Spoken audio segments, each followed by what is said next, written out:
Hi everyone, this is Ricky Spencer and welcome to another Sociology of Media Voices episode. And today we're meeting someone who I truly admire as one of the new and upcoming journalists we have in Australia.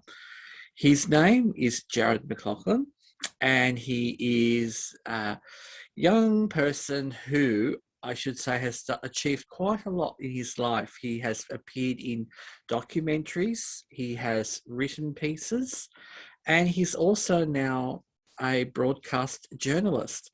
Welcome, Jarad, to our wonderful show. Jarad, tell me a little bit about your story. Well, first off, thank you for inviting me, Ricky. It's really good to be a part of this series and helping to add my voice and my story onto the many others that you have managed to curate over the last few months. And how have I been going? Yeah, well, we haven't had to worry about being on lockdown here in South Australia, but unfortunately we're still under level 4 restrictions. So we had to keep wearing our masks when we're outside, anywhere, even when we're indoors on public transport, just pretty much everywhere. So I'm kind of taking my time to knowing where and when I want to be able to go out and do something outside of the house. But yeah, I'm pretty chipper. I feel good. I feel invigorated to tell everyone how I came to be the person that I am today.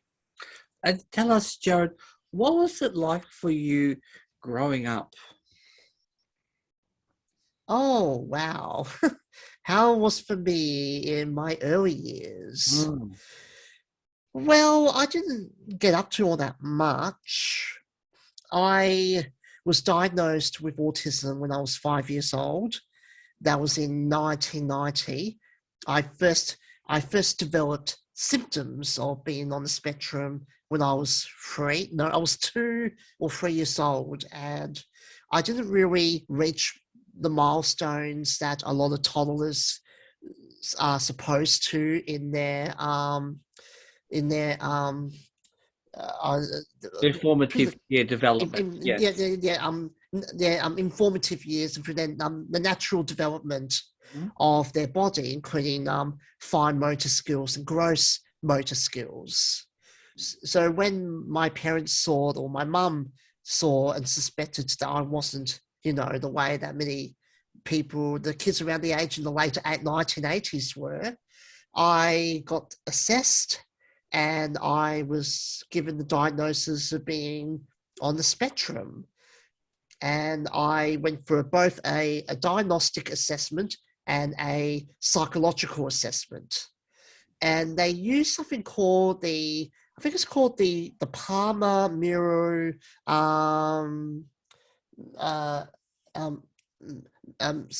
measurement scale. That was I think that was the tool that was used when they were conducting the assessments on me. There's actually a video that was recorded that I've kept. I've got it right here in my possession. I'm hoping that I can transfer it onto DVD or try to make a digitized version of it, and I'll be able to see it much more forensically.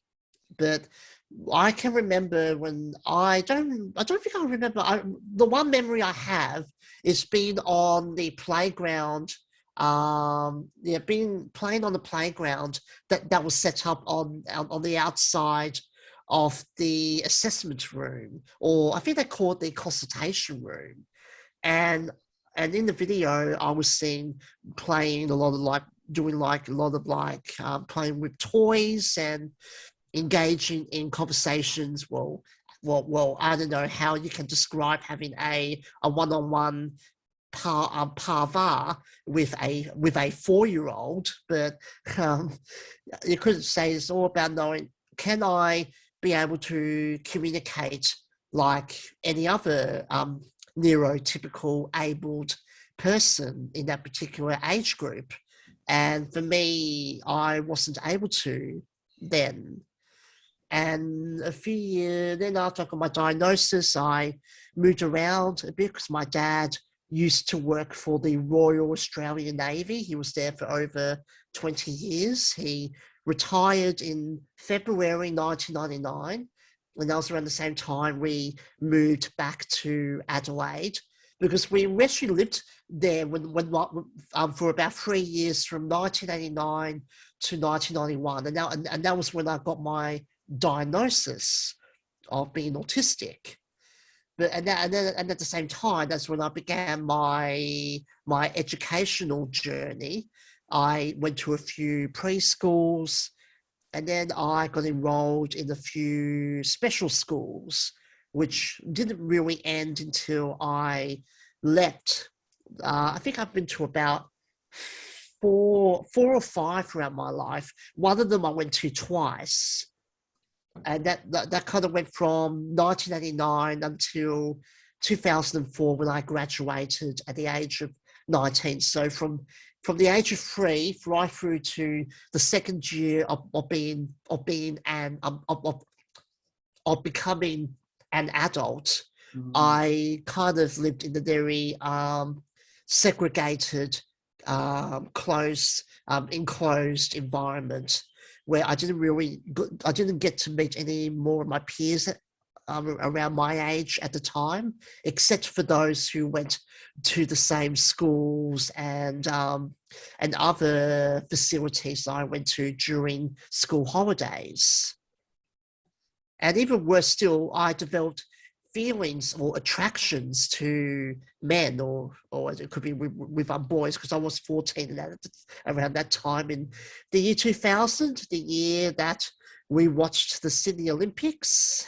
Mm. Yeah, I remember that distinctly, because I wrote a letter to Ian Thorpe, and it was a part of like this initiative where school students send a letter to their favourite athletes. And you would get like a letter or a postcard sent back to you. And it's a shame I think I kept it, but I don't know where it is, which is a real shame. I would have loved to have shown you, but I think it was like one of those generic postcards. I think Ian might have wrote a personal message on there, but I can't be sure. But the reason why I reference him is because I didn't know at the time, until over a decade later, that he was in the closet. He didn't acknowledge or identify as being gay around that time. And as compared to what we saw this year at the Tokyo Olympics, that to be able to say that you were a part of the LGBTQIA plus community at that time, in that decade, would have been momentous. Would have been really would have been one of those like groundbreaking, shocking moments where you feel that this person that you like could share could actually share another part of yourself that you don't really tell anyone, or you don't disclose to your closest family members or friends. Not that I can say that I had any friends around that time.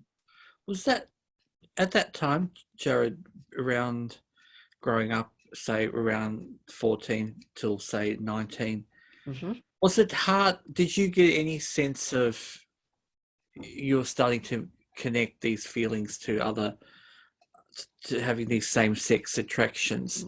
Were you able to talk to anyone about it? No. The one I remember once when I was 18, and I asked the educator that was hired from Shine SA, mm-hmm. that can boys be in relationships with other boys? Mm-hmm.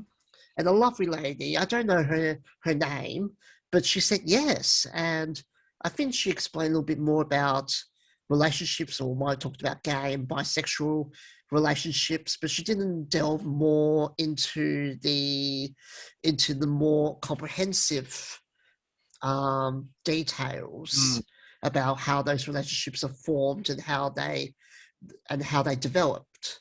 So sadly, I didn't get that much details about LGBTQIA plus relationships, which I think is unfortunate because it wasn't just me. I found out years later that there were a lot of other students who were younger than I was, who were also part of the LGBTQIA plus community. And although a lot of them were able to go to mainstream high schools, they were kind of kept in the dark about how they were to know about sex and gender and sexual orientation and identity, because I don't know how they structured. I don't know how they structured the curriculum at the schools I attended, particularly the last one I was at. But it kind of felt like they were stuck with using very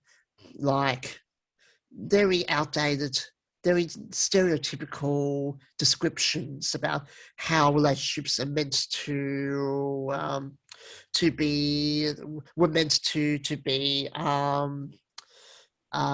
talked about, although were meant to be taught, including making sure that it was very much heterosexually orientated in the way that they were doing the lessons. And we had about two each during each during each time we had lessons that were compulsory for students who were seniors, because by the time I was 16, it was 2002, and we had to go to a couple of lessons which everyone calls it sex ed, and we had it in the multi-purpose room, which we used to call it the DA room, or the domestic arts. I don't know where that name came from.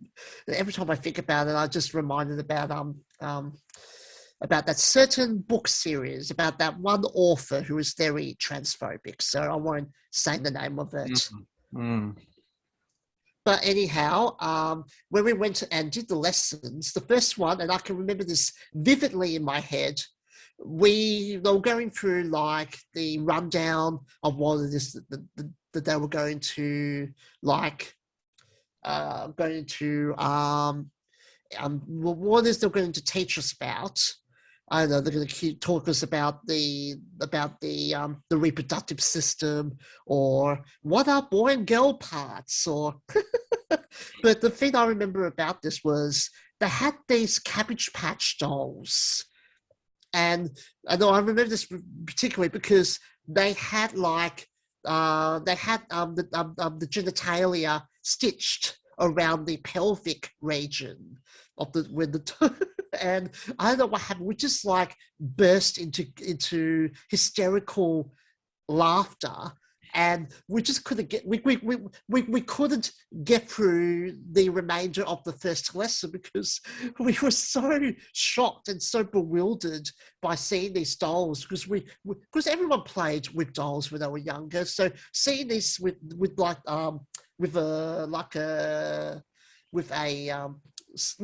a miniature vagina and penis stitched around the doll's pelvis was really a sight to behold. We just laughed so much. We were just hiccuped, and it was, oh my God. It's just, let's just say that having two teachers, one was having the deputy principal and the orientation and mobility teacher being your sex educators was not, it was not the right fit. Let's just say that clearly. At least when we had someone professional come in a couple of years later, we didn't have like any of those like juvenile antics or hijinks interrupt any of the lessons that we had to have in my second to last year. But I will always remember those times. It was one of the memories that I say was pretty much it's something it's something to have like a little like cackle or giggle about. But as you said to me before the interview, we do need to make sure that we teach the next generation of LGBTQIA plus disabled young people that they need to know how to formulate and develop and maintain consensual, romantic, and intimate relationships, regardless what your sexual orientation or gender identity is. Do you think it would help if teachers would be more open to discussing different types of sexual orientation? Yes. Yeah. It would be fundamental to be able to have that particular technique when you're conducting these lessons, because any teacher can remember how it was for them when they were in the thralls of puberty. It's not a pleasant experience. Anyone can tell you that. They can go through so many emotions and even when if it's not the mood swings, it can be the bounce of aggression and irritation that you can have, and of course the embarrassing moments when you have when you get aroused by anything that you see everywhere. And I used to hate that. That was so embarrassing. It was horrible. So I would have loved to have someone to tell me properly that you're going through all this that is very natural, but you need to know that if you feel that you have feelings or desires or particular interests in a particular part of any particular sexual orientation or gender identity that isn't the standard that society tries to force on you, tries to make you be, that you have to conform to, that you know that there is help for you out there. There are counselors, educators, mentors. There, even now today, you've got so much information out there that young people can get access to, and even schools can harvest that resource, and they can incorporate a lot of those components into their lessons. But as we saw with the Safe Schools Coalition, when that was established, which I say was one of the greatest, achievements for the LGBTQIA plus community in Australia for decades, you are going to get some blowback. You're going to get opposition and criticism from those that don't want to feel like you're going to overload their children with too much information, or they're going to feel, oh, you're going to sexualize them. They're coming out. Oh my God, they're going to become freaks. Oh my God. And it's sad. It really, it's devastating that people can have that mindset even today in the year 2020, where people are criticizing, or they're focusing all their energies and all their attention to knowing if we can't have unisex bathrooms at schools. Why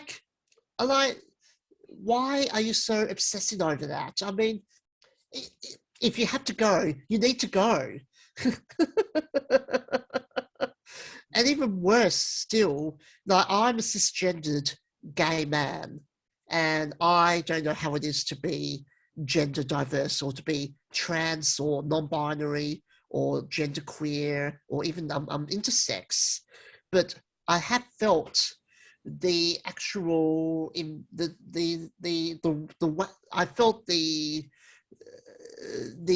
actual divisiveness and viciousness that bigotry, bias, and prejudice can invoke on anyone, and it can really affect you in so many ways. It can make you feel that you can't be true to who you are, and you are told that you are kind of coerced or coaxed into being ashamed or being guilty about having these natural feelings and desires and emotions towards someone who isn't of the opposite sex. Mm. So it just makes me angry that young people can have all this pressure put on them by the very society that claims that they are thinking about their best interests and trying to protect them from being corrupted. Mm. It just boggles my mind. And Jarad, going forward now that you completed your high school, how was it like for you telling your parents that you were gay?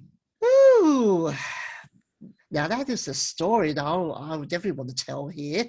Well, I graduated in December 2004, and for about 4 years, from 2005 through to 2005, 2007. So it was about 3 years that I didn't know where I wanted to go. I had no aspirations or interests in wanting to have a career. I didn't even know if I wanted to do anything. I thought about wanting to be a receptionist or a admin assistant, but that didn't go anywhere. I tried to think about being I tried to be a librarian assistant, did some work experience, but that didn't go anywhere either. And when I did leave school, I was burnt out. I was exhausted, not in the way that you'll see when I was, celebrating the last few weeks of knowing that, it's going to be the end of school. It's going to be a sad and it's going to be a sad and a terrible time, because you're not going to see anyone that you've known, like teachers and students, ever again. But there was a part of me that was just, wanting to get out of there, because I was receptive to being bullied. I was an easy target, more in more than one way that a lot of the teachers, because it was the teachers who were the main instigators of some of this atrocious behaviour. They made me feel like that I was worthless, that I didn't have anything to contribute, despite the fact that they tried to help me knowing to improve on my social skills. I had a couple of occupational therapists from Autism SA come in and teach me how to speak and communicate and interact like a neurotypical. And as you can see here today, I kind of deprogrammed myself. But I can speak pretty well when it comes to being in situations where I will need to get into being in a meeting or in a discussion with other people who don't have a disability, let alone not being autistic or neurodivergent. I do need to tap into those skills that I was given when I was younger, and to add the part of being not that much not being completely myself, but I need to be able to be a part of the conversation, or be part of the discussions where it feels like that I am contributing something, or I'm giving my opinion or an idea, and everyone is listening, or they agreeing or they disagree. But you're going to make sure that you're paying attention, you're going to maintain eye contact. Everything that you just hate, you just despise and hate having to do. Because every person with autism will tell you that they go through a lot of trauma after they leave school, because they're going to live in the real world, the world that is overrun by neurotypicals and abled people who do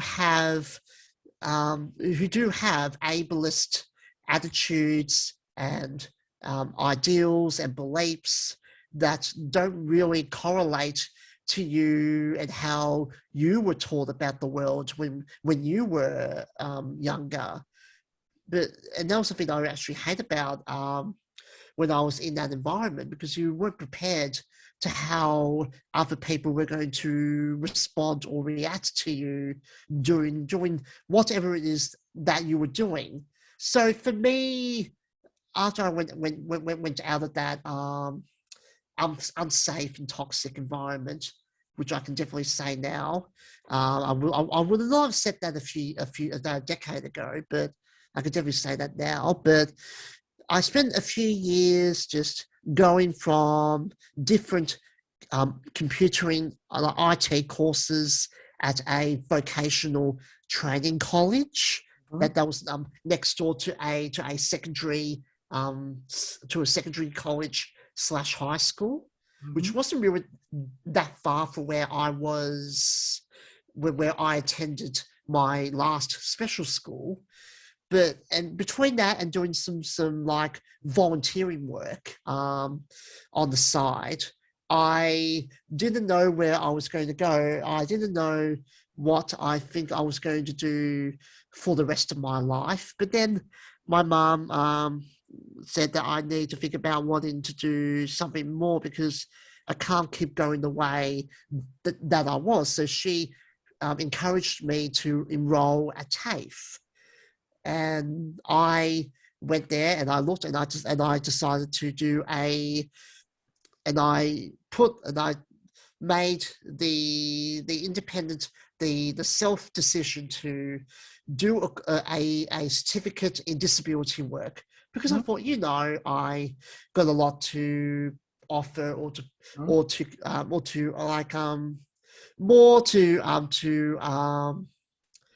show people how a disability support worker is meant to behave, or how they're meant to work or to interact with clients who themselves have a disability, no matter if it's like minimal or profound.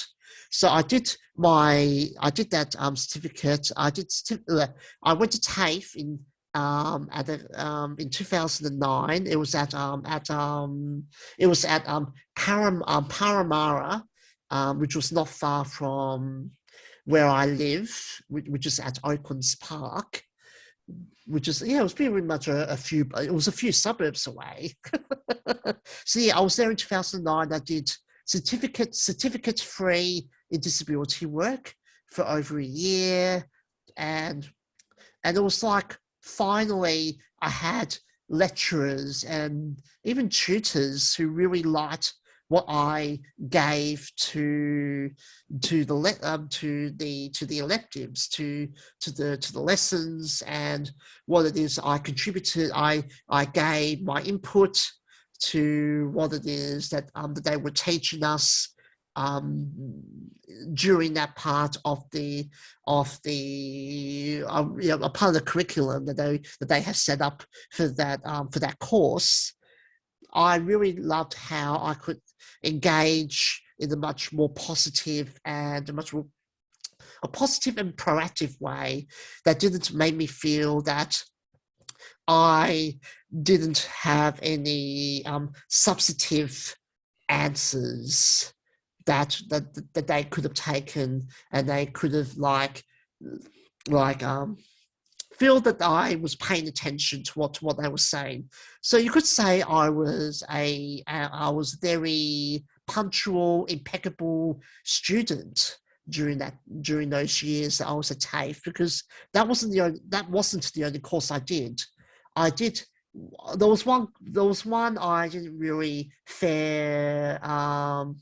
I didn't really get to complete because I was overwhelmed, and I didn't really absorb the jargon about the different types of, like, in the fields of like law and politics. I did all right within the political components and electives, but not with the legal ones.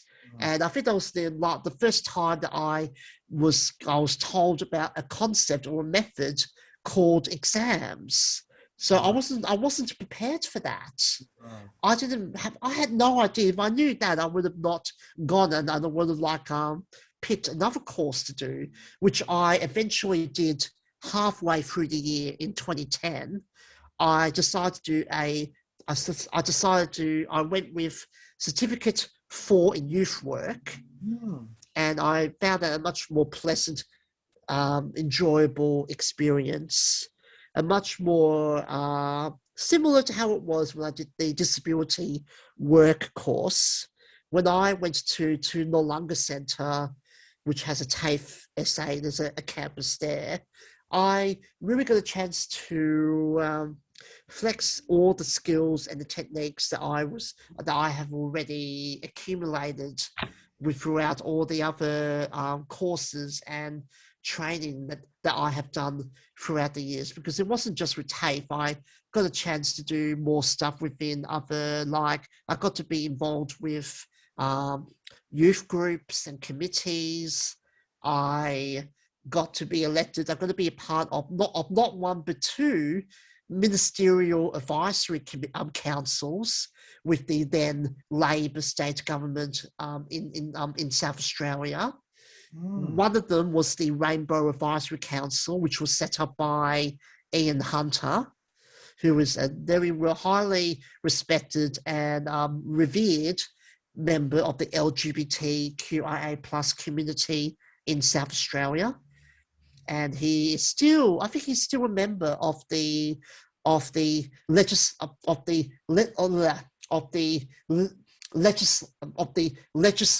Legislative Council at the South Australian Parliament. So he's been there for a long time. And after that I did a transitional course, which was done in cahoots with TAFE SA and Flinders University. So I got a bit of a sampler of how university culture was, and I couldn't get enough of it. I wanted more of the action. So after I completed that training, I got like 72%. That was my grade score. So that was enough, along with getting the credits from doing the Cert 4 course at TAFE. That helped me to enroll in doing a undergraduate degree at the University of Adelaide. The University of Adelaide, which was the Bachelor of Media degree, and for that I would later on go to do a major in journalism. Wow, Jarad. So that would have been a wonderful way connecting with other students who had a similar passion for wanting to be part of media. Well, around the time I came out to myself, around the same year, I did my disability work course at TAFE SA at Paramara. I also came out to myself first, and then a couple of years later I came out to, well, I would say my family, but I kind of did the whole spiel with my mum. One night I came to the house because I live in a unit that used to be a garage on my parents' property, and within the southern suburbs. So one night I got to go into the house that they live in to get my dinner, and my mum kind of perks up and says, as I was collecting my helping of whatever whatever she cooked that night, and she said that she saw some posts on Facebook about some stuff relating to me and the LGBTQIA plus community, my advocacy activism work, my activism and advocacy work, which was just getting off the ground around that time, because I pretty much started being a LGBTQIA plus activist and advocate, both of them in a combined, amalgamated capacity, pretty much around the time when I started going to uni in 2012. So my mum saw everything. I think I posted something for National Coming Out Day, and my mum wanted to know if I was attracted to men, and I said, yes, I am, Mum. And I will never forget this. And my mum said, are you sure you're not doing this because you feel you feel you can't get a girlfriend because you are autistic, because of your disability? And I was saying, no, Mum, that is not how it goes. That is not what is usually in the first act of a play. You do not have the protagonist or the antagonist saying, "Oh yeah, I'm just saying that I wanted to conquer the world and cause cause absolute catastrophic devastation and to like wipe out the entirety of humanization." That's just, it wasn't like that at all. Like, I knew myself, in my heart, in my brain, all part of my being, that I was gay. I just didn't know how to come out to my family, because as for me, I never got to have all the moments, or got to like explore my sexuality when I was younger, when I was a teenager, because I had to stay at home. I had to be supervised.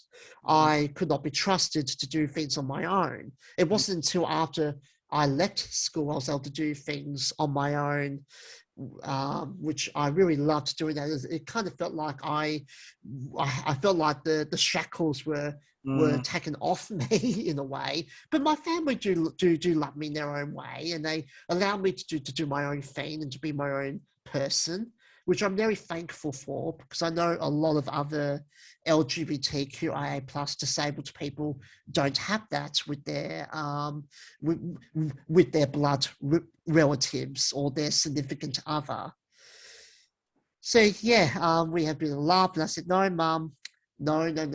I know who I am, and yes, I am gay. I've always been attracted to boys or to men, and that ever since I could remember, throughout my entire adolescence, right through to the age that I am now at 36. Mm-hmm. So take it as I did. I didn't really do the whole thing where you gather the family around and you just like do this big speech about how you've gone through this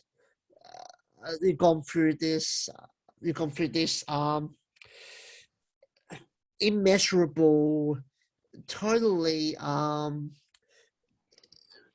draining and grueling journey, and this trying to figure out who you identify as. So I didn't really need to worry about going through the whole thing that you see on television or in films, where you feel like that you can't spit it out. And yeah, I just pretty much like sprang it on my mum because she wanted to know, and I feel it's good to be honest about being who you are, because I haven't done anything wrong.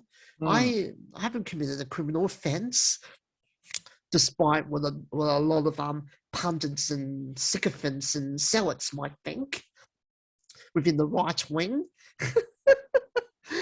within the political media and religious institutions. But I have no regrets, no guilt, no shame of identifying as a cisgendered gay man who is also autistic. And I've been like that for over a decade now. And now, Jarad, moving forward, your passion for wanting to put your voice out to the community, how has that made you feel about yourself now that you are a journalist? Oh,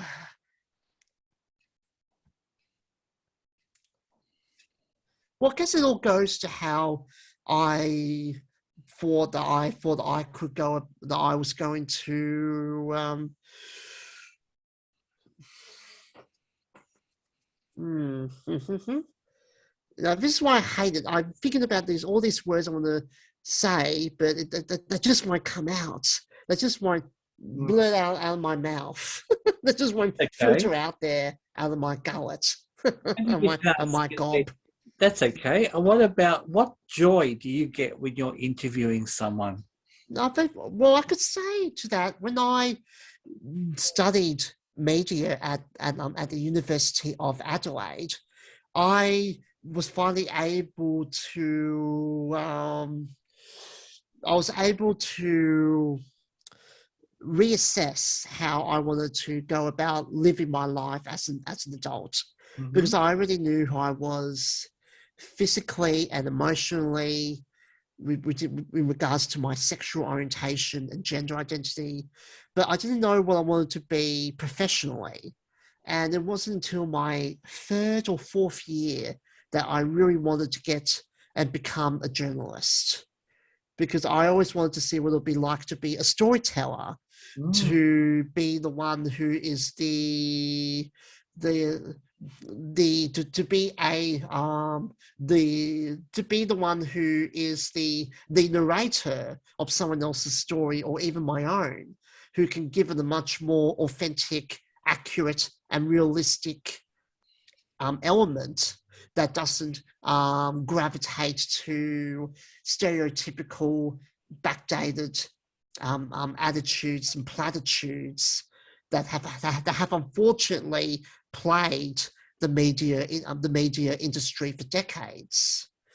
And that kind of persuaded me to wanting to get into journalism, and specifically within news and current affairs, as knowing how the way that seeing how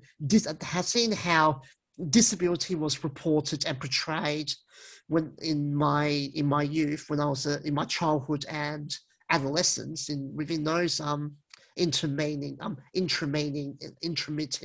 years, I didn't really see a lot of positive, encouraging coverage when I saw someone with a disability. It really went towards using a lot of medical language, like the medical model of disability. They made it out to, they kind of like infraternize and even objectified the person in question, who was, you know, I'm just doing whatever it is that I'm just doing, whatever it was that they were doing at that moment, like walking or going to the shopping center or going to a park or even wanting to go to work. They made it out to feel that everyone is meant to feel inspired, or they feel that they, if I can do that, then why am I just feeling like that I am doing something that I'm not doing enough in my own life? And I don't understand people can have that mindset, particularly neurotypicals and abled and able-bodied people can inherit and be taught and having to be given that particular, like, be able to be given that negative mindset or perception about disability, when you know when you know that it isn't true, not at all, and it's never been like that for any person that I have known in my life who is disabled, even myself. We don't like we know that any disability or ailment or impairment is not the same. Like a it's a huge spectrum. It's a massive umbrella of different characteristics, facets, and traits. That's just how it is. And it was like that for me as well, because I tried to show that I wanted to break barriers and to challenge stereotypes.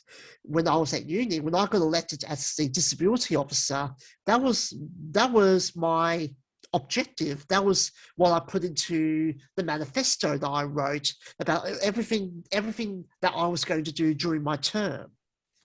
That I was going to prove to the student body and to the university that people with disability do have something worthwhile do have something worthwhile to give or to show to everyone who is not like them, and they don't need to keep on using language or even having beliefs or ideologies that are so ingrained within ableism. Jarad, it has been a privilege hearing. And even I can say this now because I know we don't have much time left.